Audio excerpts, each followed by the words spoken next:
you. Hi, Assalamualaikum semua orang. Kamarina Hasim here. I hope you are in a good mood today because it's a good day to have a good day. So, hari ni kembali lagi kita di segmen Creepy. Dan hari ni kami ada satu kisah seram yang memang betul-betul mengganggu hidup satu keluarga dia. Dan benda ni tentang saka keturunan yang ayah dia ni kena jaga disebabkan perjanjian nenek moyang dia dulu. Dan saka ni korang bukan saka biasa tau. Ada perjanjian yang mengerikan, yang dahsyat terikat dengan keluarga dia ni. Dan ayah dia mula sakit teruk dan saka tu pula mula cari pewaris baru, iaitu Haris, salah seorang subscriber yang share cerita seram ni untuk disampaikan dekat kita. Mungkin ada pengajaran yang kita boleh pelajari. So macam mana Haris nak hadapi semua ni? Jom kami cerita dengan korang. Kita baca doa dulu, mohon perlindungan dari Allah dari gangguan-gangguan syaitan.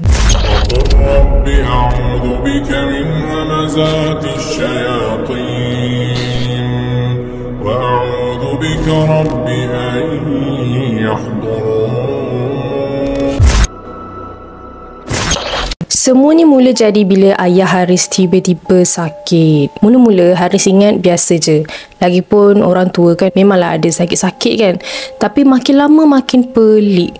Haris mula kena gangguan malam-malam. Dan bukan setakat bunyi ketuk pintu, ketuk tingkap. Tapi ada satu malam tu dia rasa macam ada benda yang duduk dekat atas dada dia.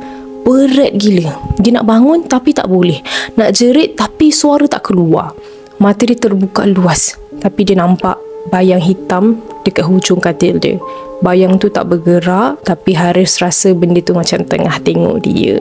Sejuk habis satu badan dia time tu. Keesokan harinya, Haris pun ceritalah dekat mak dia. Mak dia senyum je lepas dengar cerita tu kan. Tapi senyuman mak dia tu lain macam tau. Tiba-tiba mak dia cakap, "Itu saka keluarga kita. Dulu ayah kau yang jaga. Sekarang dia dah sakit, saka tu cari pewaris baru. Kau lah." Standard je mak dia cakap macam tu kan. Selamba gila. So korang bayangkan, terkejut besar lah Haris masa tu dengar mak dia cakap macam tu. Dia ingat semua ni cuma cerita nenek-nenek dulu-dulu kan. Tapi rupa-rupanya benda ni betul. Dan sekarang benda tu datang kat dia weh. Mak dia mula cerita rahsia besar keluarga yang tak pernah Haris tahu pun selama ni. Saka ni dah lama duduk dengan keluarga diorang, turun-temurun sejak zaman nenek moyang dulu lagi. Dan nenek moyang Haris dulu pernah buat perjanjian dengan jin saka ni. Dalam perjanjian tu, jin ni akan melindungi keturunan keluarga dia, which is bagi kekayaan, kuasa. Tapi dengan syarat jin ini kena dijaga. Dan paling penting, saka ni kena diberi makan. Bukan makan makanan biasa tau korang. Benda ni kena darah ayam. Darah ayam pula darah ayam hitam sahaja. Tulang-tulang. Benda yang seram-seram lah menurut Haris. Kalau tak bagi makan, saka tu mula buat hal. Mulanya dia akan ganggu sikit-sikit je. Tapi lama-kelamaan boleh bawa malapetaka. Haris mula faham lah kenapa ayah dia selama ni memang selalu buat benda-benda pelik waktu malam. Rupanya dia tengah jaga saka tu. Beberapa hari lepas, gangguan makin teruk. Malam-malam Haris rasa macam ada orang berjalan dekat luar bilik. Pintu bergerak sendiri. Barang-barang dekat dalam rumah jatuh tanpa sebab. Dan Haris tak boleh tahan lagi. Dia tanya mak dia, macam mana nak stopkan semua ni? Mak dia kata, Haris ni kena buat ritual bagi makan dekat saka tu. Mula-mula Haris tak nak lah kan. Sebab dia tahu benda ni salah, benda ni syirik. Tapi kalau dia tak buat, dia takut benda tu lagi buruk. Akhirnya Haris setuju. Mak dia pun ajar lah macam mana ayah dia selalu buat ritual tu kan. Potong ayam hitam, ambil darah, susun tulang-tulang, letak dekat satu sudut gelap dalam rumah. Memang meremang weh dengar. Tapi Haris ikutkan je sebab dia tak ada pilihan lain waktu tu. Malam tu Haris buat ritual. Suasana rumah masa tu memang seram lain macam. Rasa macam ada sesuatu tengah perhati dia dari jauh tau. Tapi Haris tak nampak apa-apa time tu. Lepas je habis ritual tu, gangguan tu berhenti sekejap. Tapi Haris tahu benda ni tak boleh berterusan pun. Lama-kelamaan Haris makin rasa apa yang dia buat ni tak betul. Dia tak boleh terus jaga saka ni macam ni. Setiap kali dia buat ritual tu, Haris rasa serba salah. Sebab dia tahu benda ni syirik dan dia tak nak teruskan hidup macam ni. Jadi dia ambil keputusan untuk jumpa seorang ustaz yang memang terkenal pandai buang saka. Mak dia takut lah bila dengar kan Haris nak buang saka, sebab saka ni menurut mak dia dah lama dengan kita. Mak dia cakap, kalau kau buang nanti benda lain pula yang jadi. Tapi Haris dah tekad dia tak nak terperangkap dalam dunia saka ni. Lagipun ini semua memang dah buat hidup dia sengsara pun kan. Sampai je dekat rumah ustaz, Haris pun cerita semua yang berlaku dekat ustaz tu. Selepas semua kejadian seram yang dialami Haris, hidup dia perlahan-lahan kembali normal. Gangguan saka yang menghantui dia dengan keluarganya pun makin lama beransur hilang. Dan ya, Haris rasa bebas buat pertama kalinya dalam hidup dia. Tapi Haris sedar yang pengalaman dia ni bukanlah sekadar cerita seram, tapi pengajaran yang besar tentang bahayanya berurusan dengan benda-benda syirik. Dan dia juga tahu walaupun perjanjian dengan saka tu dah diputuskan, tak bermaksudlah dia boleh hidup tanpa berhati-hati ya. Saka macam ni walaupun dah berjaya dibuang, mungkin cuba kembali melalui cara yang lain. Tapi Haris tekad lah time ni memang terus berpegang dengan ajaran agama dan sentiasa lindungi diri dengan keluarga dia dengan amalan yang betul. So yeah, kisah Haris ni bagi kami memang bagi satu pengajaran yang penting. Jangan sesekali kita terlibat dengan benda-benda syirik macam ni. And sekali kau terlibat, kesan dia boleh melarat sampai ke generasi yang seterusnya. Dan benda-benda mistik macam saka ni kan, walaupun nampak macam penjaga kan, pelindung, sebenarnya perosak juga tau. So kita jangan mudah percaya dengan janji-janji dari makhluk gaib ni. So seterusnya kami ada satu lagi kisah seram tentang sihir. Ini pun daripada salah seorang subscriber lelaki juga. Dia gelarkan dirinya Aiman. Dia seorang bekas pelajar universiti.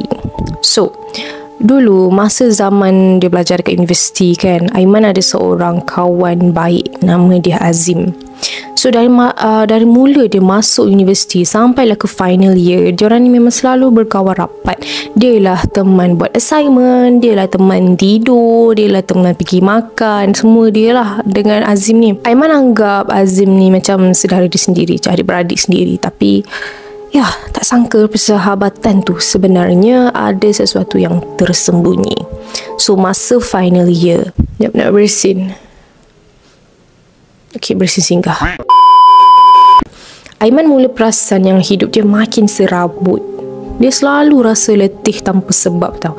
Asyik sakit kepala. Badan pun selalu rasa lemah. Dan paling pelik, dia selalu mimpi buruk.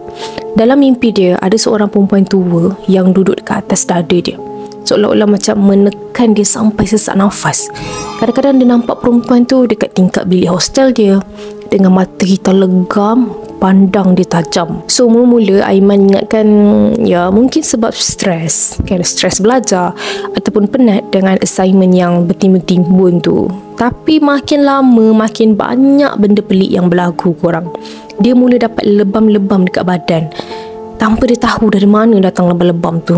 Dan setiap kali dia mandi, bulu roma dia meremang tau. Macam you know that something feeling tu tiba-tiba datang.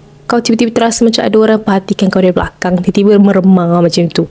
Dan apa yang paling pelik, bila dia jumpa Azim kan, kawan baik dia tu, dia rasa lagi stres, lagi tertekan. Padahal Azim tak buat apa-apa pun. Tapi bila ada Azim, kepala Aiman rasa makin berat dan hati dia jadi tak tenang. So ada satu malam ni, waktu tu Aiman nak tidur. Dia terbangun tengah-tengah malam sebab rasa macam ada orang bisik kat telinga dia. Bila dia buka mata dia, dia nampak ada satu bayang-bayang hitam berdiri betul-betul kat tepi katil dia. Mata bayang-bayang tu merah menyala tau. Aiman tak boleh nak gerak time tu, tak boleh menjerit juga. So bayang-bayang tu cuma tengok Aiman je dengan senyuman yang sinis, macam nak bagi tahu yang kau tak boleh lari. Lepas kejadian tu, Aiman makin takut nak tidur. Dia tahu ada something yang tak kena, tapi tak pasti apa dia. Satu hari, Aiman pergi solat Jumaat dengan kawan lain. Bukan dengan Azim lah. Dan masa tu dia cerita apa yang dialami dekat seorang kawan dia yang lebih arif lah tentang agama, tentang benda-benda macam ni. So kawan dia terus terkejut dan tanya, kau ada tak kawan yang kau rasa lain macam sekarang?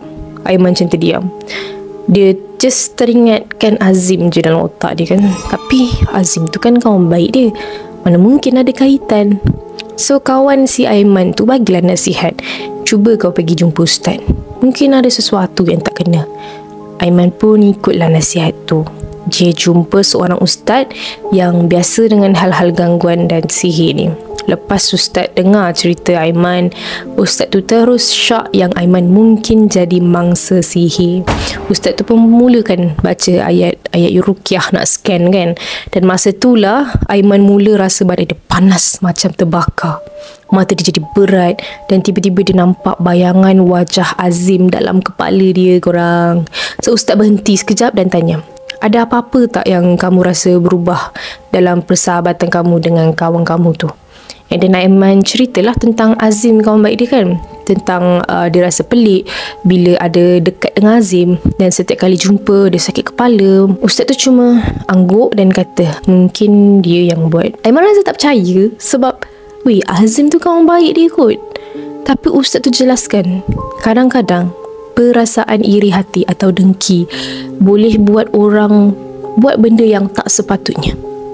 Mungkin Azim cemburu dengan kehidupan Aiman. So ustaz teruskan bacaan ruqyah dan kali ni Aiman muntah. So muntah dia bukan muntah biasa korang. Ada benang hitam yang keluar dari mulut dia. Benda yang Aiman tak pernah tengok selama ni. Ustaz kata, ni tanda sihir dah masuk dalam badan kau ni. Lepas beberapa sesi rawatan, Aiman mula rasa lega sikit. Dia rasa lebih tenang. Dan walaupun gangguan tu tak hilang sepenuhnya, apa yang lebih mengejutkan, Azim tiba-tiba menjauhkan diri dari Aiman tanpa sebab yang jelas. Azim mula mengelak sejak Aiman ni makin berubat kan. Azim memang tak nak jumpa Aiman, dan setiap kali Aiman cuba dekati dia, Azim nampak resah. Seolah-olah dia tahu yang Aiman dah sedar apa yang berlaku. So akhirnya Aiman pun terpaksalah terima hakikat yang kawan baik dia sendiri yang sihirkan dia. Walaupun sakit hati, Aiman pilih untuk tak balas dendam lah. Dia serahkan segalanya kepada Allah SWT dan teruskan dengan rawatan ruqyah sampai dia pulih sepenuhnya. So kisah ni memang jadi pengajaran besar untuk Aiman. Kadang-kadang orang yang paling dekat dengan kita, yang kita tak sangka-sangka, boleh jadi orang yang paling bahaya. Dalam Islam pun sihir adalah perkara yang nyata, dan orang kata hasad dengki itu adalah pintu yang boleh buat orang hilang akal. Jadi kalau korang rasa ada something yang tak kena dalam hidup korang kan, jangan tunggu lama-lama, cari pertolongan, dekatkan diri dengan Allah, dan jangan pernah putus asa dalam berdoa. So kalau rasa itu saja video untuk hari ini. Thank you kepada Aiman dan juga Haris sebab sudi berkongsi pengalaman seram korang, supaya kita semua boleh dapat sedikit sebanyak pengajaran daripada kisah-kisah tadi. So thank you yang tengok video ni sampai habis. For those who are new to my channel, don't forget to hit the subscribe button below and turn on the notification bell so that you will not miss any video that I put. See you in my next video. Bye bye.